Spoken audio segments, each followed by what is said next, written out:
बच्चों अभी हमने सोल्व किया 11.2, अब हम सोल्व करने वाले 11.3। इसके अंदर क्या हमें फाइंड करना है, क्या हमने मालूम करना है, देखते हैं। At a particular temperature the speed of the sound in air is 330 meter per second. If the wavelength of a note is 5 centimeter, calculate frequency of the sound wave. Is the frequency lies in the audible range of the human ear? एक खास temperature पर जो हवा के अंदर sound of speed है वो 330 metre पर सेकंड है। अगर वेवलेंथ 5 सेंटीमीटर हो तो वेव की फ्रीक्वेंसी मालूम करें। क्या ये फ्रीक्वेंसी इंसानी कान के लिए काबिल समात साउंड की रेंज में है या फिर नहीं है, ये भी हमने बताना है। सिंपल है, आपके पास जो डाटा दिया गया है वो है स्पीड ऑफ जो साउंड इन एयर है, v जो है आपके पास वो है 330 मीटर पर सेकंड। आपके पास जो लैम्डा है वो है सेंटीमीटर के अंदर।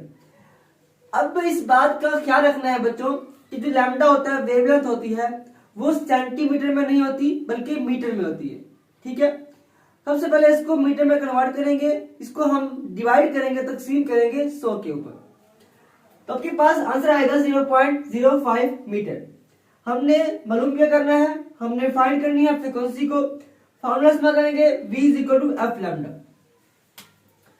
हमने फ्रीक्वेंसी फाइंड करनी है तो v is equal to F lambda. ठीक है बच्चों, फ्रीक्वेंसी तो frequency is equal to v बटा लैम्डा आपके पास आ जाएगा। ठीक है, अब सिंपल कितना हमने वैल्यू पुट करनी है, v कितना है 330 मीटर पर सेकंड, लैम्डा कितना आपके पास 0.05 मीटर।